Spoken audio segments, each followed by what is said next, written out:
Pasim pikrisht për treshurat të shiut, dita sot me nisi me një intensitet, nëse ne e shohim mund të quajmë të madh treshive të shiut, por më gjërësisht për shiun. Paralajmërimet për vërshime e shumë çka tjetër, do të na sjellë profesori meteorologjisë Syl Tahir Sylaj, që e kemi këtu në studio. Mirë se ardhët, profesor.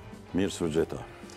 Shohim sot shi, u ankua mund dhe erza për disponimin. A ta bëj një pyetje, pse gjithmonë shiu ndikan kaq në disponim? Çka po ndodh?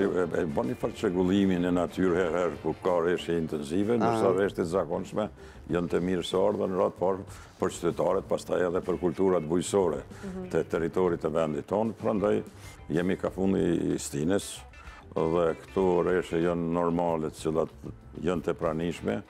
Do më thonë, ditit e ma pashme kemi pas fenomenin e erës të shumë të fuqishme që do më thonë ka nga pjesa jug lindore dhe ka shkaktu probleme në disa lokalitete, por ajo ka sjellë shkallën e lagështis, do më thonë, ndryshimi shtypjes atmosferike dhe temperaturës e një teritori shkakton lagështin përkatësisht të rreshjet e cilat janë të bijnë në territor të caktuar, por kryesisht edhe në vendin tonë. Prandaj është një situatë sinoptike e pranueshme si për florën njëkohësisht edhe faunën. Jemi tash në stinën e vjeshtës dhe vjeshta ka karakteristikat e veta klimatologjike, hidrologjike, mjedisore e tjera, por njeriu është destabilitor që e ka destabilizuar natyrën me degradimin e shtretnit lumeve, me prerjen e pyjeve, me hudhën e mbeturinave në shtretnit e lumeve, me qenë se çdo lum ka autoritetin e vetë si pas ligjit mbi ujrat. Do më thonë, në 10 metrë nanën e majt dhe 10 metrë djatën të shtratit, është autoriteti i lumit. Dhe ai nuk respektohet askum, çdo pastërti ne kemi në shtretnit e lumeve, degradimi, pastaj edhe mbeturinat edhe gjatë luftës, pas luftës janë hudhë krejt në shtretnit e lumeve, nuk respektohet ligji mbi veprimtarinë hidrologjike, që është një ligj i aprovuar në Bruksel, dhe është një ligj shumë i mirë, por atë nuk e respektojnë qytetarët dhe si rezultati i tyre kemi të bëjmë edhe me këto fenomene cilat paraqiten vërshimet të cilat kanë qenë katastrofike në këtë vit që po lojmë, për arsye sepse do më thonë, nuk është respektuar dhe është degraduar natyra dhe nuk ka pas pritat të natyrshme. Do më thonë që me rreshjet kur vinë, toka me i thith dhe mas me ardhë gjithë sasia e ujtë në shtratin e lumit dhe ato për pa mbeturina, hudhja e masave plastike, najlonave tjerë, që ka ardhë e mufatja dhe dalje mbi sipërfaqe që ka pas dhe jetë e humbura. Dhe kjo fenomen do më thonë çdo 51 vjet dhe çdo 102 vite përsëriten këto fenomene dhe njeriu duhet me qenë i përgatitur që të respektoj ligjet dhe të ruaj natyrën. Duke ruajtur natyrën, ruan edhe shëndetin e popullatës. Por ky mot me shi prof, sa do të zgjas? Ky mot me shi, do më thonë, jemi në vjesht, do më thonë, do të ketë shi sot, do të ketë të ditën e shtunë dhe ditën e hanë. Do më thonë, 3 ditë do të ketë rreshje shiu, të cilat janë intensive dhe mund të shkaktojnë, do më thonë, vërshime jo, por një degradim të natyrës, përkatësisht në vendet kodrinore malore në Bjesh kemi shkallë të lartë të dëmtimit të pyjeve dhe aty nuk ka pritat natyrshme, por vërshime intensive nuk do të ketë çfarë kemi pas më parë, por është një situatë pothuajse e pranueshme, me qenë se jemi në stinën e vjeshtës, vjeshta karakterizohet edhe me rreshje. Në vendet kodrinore malore, në lartësi midjetare, me qenë se temperaturat do të lkundën në vlerat e caktuar, për shembull ditën premte 1 deri në 14 gradë maksimalja, 1 minimalja, ditën e shtunë në nëmë minimalja dhe 12 shkallë maksimalja, dhe ditën e anë të parafat me këte dhe faktikisht, do më thonë, kemi vendet kodrinore malore me lartësi midjetare mbi 1700 metrë, do të ketë edhe rreshje të dobta të borës, fjollat e borës, të cilat do të jenë të paqëndrueshme. Ajo sasi e borës e cila vjen, do më thonë, është rezultat i ulljes e temperaturës me rritjen e lartësisë mbi nivelin e tokës. Ne në të kalurën historike kemi të shënuar në bazën e dhënave që edhe në muajin maj, edhe në muajin qershor, ka pas rreshje bore në 2200 metra, do më thonë në bjeshket në Alpët shqiptare, por e ka qenë një çrregullim natyror dhe faktikisht është e kaluar. Unë i maj mand kur dhe Baktini kanë është djerë nga bjeshket e Dugaxhinit, përkatësisht të komunës e Deçanit, tash të Junikit, të Pejes dhe i kanë zhdjerë deri në Rafsh, deri në manastiri Deçanit dhe i Pejës, po ja ka zat një ditë dy dhe shkrije e borë. Por borë është pjesë e jetës, ne jemi mësuar me atë sistem, dhe nuk paraqet në një rast të veçantë. Është, do më thonë, ky vit është karakteristikë se kanë humbë jetë qytetarët në shtratin e lumit të Pejes dhe lumet të tjerë që janë lumej reke, janë lumej të shpejt, por ajo është një rezultat i degradimit të natyrës. Në bjeshkën e shtedimit, do më thonë, kemi të shënumë që me baktije, me ato mjetë të bylmetit të tjera që ka posë bari i ka qitë në Radavc. Ai fenomen nuk përsëritet gjithmonë, unë cepë pak më parë, por ne duhet të luftojmë dhe të respektojmë ligjet mbi veprimtarinë hidrometeorologjike, ligjet e mjedisit e tjera, që në radhë parë për vetveten dhe qytetarët të mos t'i sjellin në një situatë të palakmueshme, se mufatja e lumit del mbi sipërfaqe. Faktikisht ajo ka ndodhur në gjithë lumet, se gjitha po pastërtit janë në shtratin e lumit, jo vetëm në një qytet, por në gjitha qytetet, duhet një reedukim i popullatës që të respektojë mjedisin dhe të respektojë ligjet, njerëzit që kanë qenë e kanë dhënë për përpunimin e tokës, domethënë nuk ka shku. Po nëse qytetarët shpesh herë pikrisht duhet t'i respektojnë ligjet, jo vetëm në aspekt natyrës, por çka do tjetër, por në anën tjetër shpesh ndodh që ata edhe nuk i respektojnë, profesor. A duhet ketë pikrisht autoriteti mbikëqyrës për këtë pastrim më shumë këtyre lumejve? A mund të bëhet diçka edhe nga ana e institucioneve? Këtu janë kompetencat e Ministrisë së Mjedisit dhe Planifikimit hapësinor. Edhe Instituti Hidrometeorologjik është pjesë e saj, edhe Mjedisi është pjesë e saj, edhe lumet janë pjesë e kësaj ministrie, edhe pyet janë, do më thonë, në menaxhimin e kësaj ministrie. Dhe apo kujdesen këto institucione sipas jush? Faktori natyror nga njëherë është i papërfillshëm. Do të thonë, kur nuk i ki rregullu punët më parë në shtretnit e lumeve, në beturina, në zhavore e tjera, kjo është një situatë që duhet një vendisim më i lartë dhe më i arsyeshëm. Dhe mos jemi ne shkaktar që, do të thonë, faktori njeri që i shkakton këto probleme. 99% të lumeve të Kosovës janë lumej reke, janë lumej të shpejt, e lëshojnë teritorin e vendit tonë në 4 pelgje. Dhe çdo komunë, do të thonë, ka atë sektorin e mjedisit, të kujdeset për te, atër rrjedhjet do t'jenë të pranishme, të normal. Mirë, por degradimi i natyrës përsëris e bën të veten. Qofse i referohen bazës të dhënave hidrometeorologjike nga viti 1922, ku për herë parë do jenë shtrirë rrjetat e monitorimit me një teknologji bashkëkohore të asaj kohe, është kryer një punë shumë e mirë dhe Kosova ka pas një bazë dhënave shkëlqyeshme për gjatë të luftës, ka ardhur një ushtar i ushtrisë shqiptare të Kosovës nga Mosdia. Domethënë, çka ka gjetë në 2 baraka dokumenta që nga viti 1922 i ka djegë.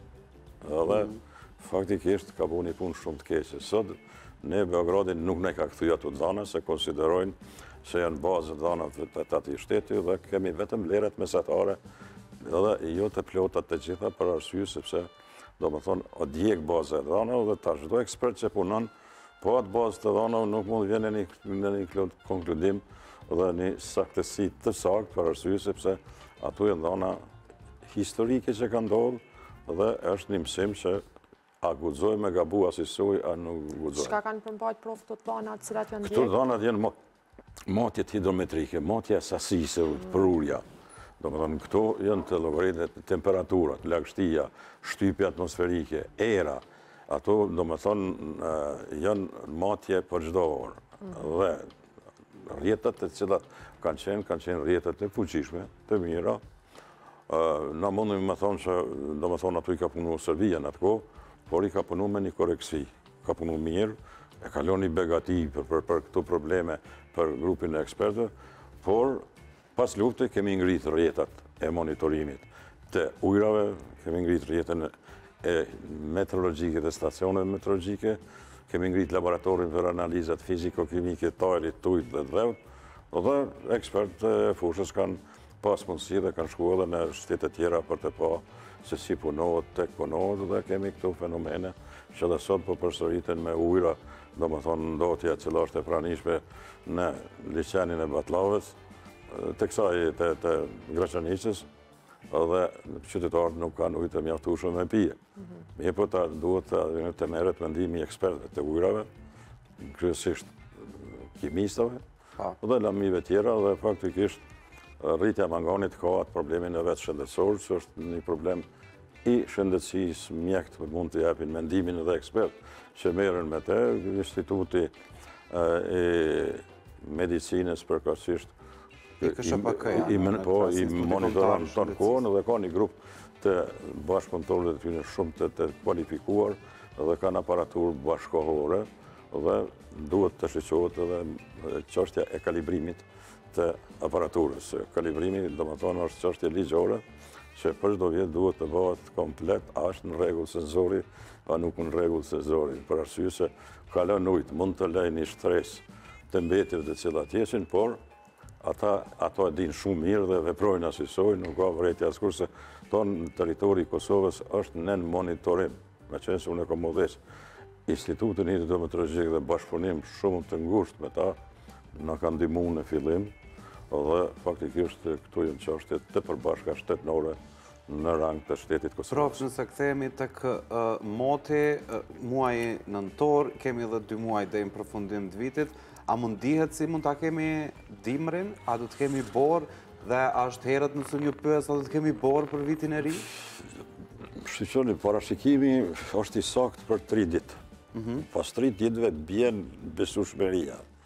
For modelet empirike, do më thonë, e japin për intervale më të gjata, është një parashikimi për apërt, dhe bora do të vjenë, dhe borë do të ketë edhe gjatë fund të javë, që të ceka ma parë. Në vise malore. Po viset malore, dhe të i kalohet kjo situatë, prandaj ne kemi të shënume në bazën e dhonave në vitin 1954 dhe ka ra 3 metra borë. Unë e majma si thmi, dhe më thonë si tuneli kanë përmaru, për një pjesë të banimit në tjetërën me kalu, por aja nuk është përsërit mu. Në vitin 1964 në kemi temperaturën më tullë të shënuar në Gjilan.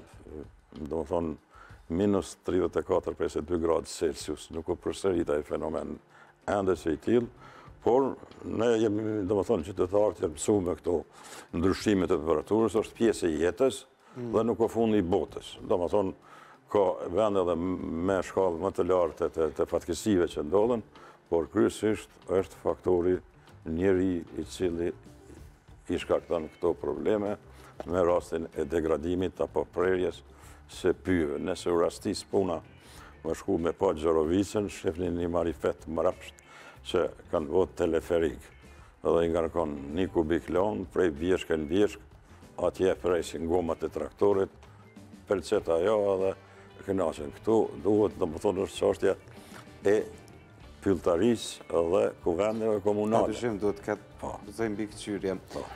Ndërkohë, profesor, nuk e di nëse Elza ka ndonjë pyetje rreth motit. Jo, deshta me shtu të profesorit se ishim duke folë për borën, viteve të fundit, prof, nuk po ka shumë borë në Kosovë. Po, këtu ka borë në vende kodrinore malore, por janë pranishme edhe pak ndryshimet klimatike. Dhe këtu e bojnë të veten. Faktorin i ri, do më thonë, duhet këtu që elaborova ti respektoj, edhe të vini ekuliber, quhet ekuliber termik, komplet i fenomeneve të cilat përsëriten, dhe ka mundësi që të rinovohet edhe situata e pyjeve, kemi një gjelbrim të mirë vegetacion gjatë sezonës pranverës, verës, dhe është një begati e këtij vendi turistik për ndërtimin e qendrave të skijimit, qoftë në Bjeshkën e Belegut, qoftë në Gjerovic, qoftë në Melishevc, qoftë në Bjeshtën e Rrugovës, tistokët e duhet me lujt një rol, do më thonë që këtu begati që ne ka dhonë natyra me i shfrytëzuar. Për arsye sepse na nuk kemi vend tjetër, nuk kemi adhe tjetër, rrujmë për gjeneratat që vinë edhe për vetë vetën, prandaj vërshimet, tërmetet, zjarret janë dukuri, fenomene që ndodhin, por kur ndodhin po ndonjë faktor destabilizues të njeriut, atëherë është diçka krejt tjetër. Por këtu kemi kryeput, do më thonë në këto pikat saktume, tash disa komuna kanë vlerë dhe drona, i përcjellin prej bazës, dhe ka informatën shumë të saktë, vetëm qofse nuk do në me vepru, sa i shifet atje me dronë, edhe janë zonë pritën. Krejt vjeshtë e komunës Deçanit e kanë 2 pika, kanë Junikin dhe Deçanin. Në qofse të manastiri nuk shohet me depërtu, po edhe aty ka keq përdorim se kanë pasuni, do me thonë, të vetanake, dhe me atë farleje që merë, a i disa herë e shfrytëzon, është në pyetje faktori njeri, dhe ne... Që po e dëmtojmë natyren. Po, natyren, për nuk ka, shqyqoni është një situatë që na duhet vetë të arrujmë. Unë vi nga Isniqi, në kohën e ishë Jugoslavis, një thupër s'kem guzof me prej. Një thupër, diçka është një thupër me lidh i dongë misër, që i kemi marë pronat, dhe ka këthy shteti, i kanë prej sot s'ki gështenja. është çështje. Po mbetë dhe Deçani pa gështenja. Jo, po mesi i kanë prej këta pylltaret që kënë marrë me shqitin aty, në kanë bo një dëmë shumë të madhë, të ditë që edhe vetet e familjes e rretet e bjenë një situatë të pa lakmushme. Prof, po shkojmë drejt fundit të kam një pyetje për juve. Sepse pyetja nuk ka të bëjë me motin, po në gjithë të vite, profesori meteorologjisë shumë ke folë ndër vite për motin, Sylta Hirsyela, i gjithë ju njohin. A e mërzitur dhe njëherë nga moti? Jo. Nga këtë dhëna, nga këtë parashikime? Motin e kom pjesë tjetës. Unë jem përsaktu për këtë profil, dhe kom krenarin time që deri dash jem darë faqebardë, nuk kom marrë për gojë as kendin, se së është morale jem. Unë jem profesor ordinar, do më thonë, jem pensionua në Universitetin e Prishtinës, po kom majtë mësim gotin në gjitha katedrat, qoftë atë të shkenca, qoftë fakultetin teknik, qoftë në Mitrovic, dhe faktikisht kom një kënaqësi që studentët mi kanë ecë, sot janë zotë vetë vetës, plotësojnë nevojat në shumë digastere, por duhet me ju kriju kushte. Kushtet janë të tilla që me përcjell trajnimet. Trajnimet kanë një rëndësi të veçantë për të arriturat shkencore në nivel botënor, dhe ne jemi pjesë e botës, pavarësisht që jemi shtet i vogël, po kemi resurset të begata. Fatkeqësia jonë janë pasuritë në toksore. Në më thonë, sa ka trepqa pasuni, krejt truet shqiptare nuk kanë ashtë pasuri. Duhet me i rujtur resurse. Prof, falenderit shumë që ishit sot në rreth rrotëll, ishte kënaqësi e jona. Edhe për mu ishte kënaqësi.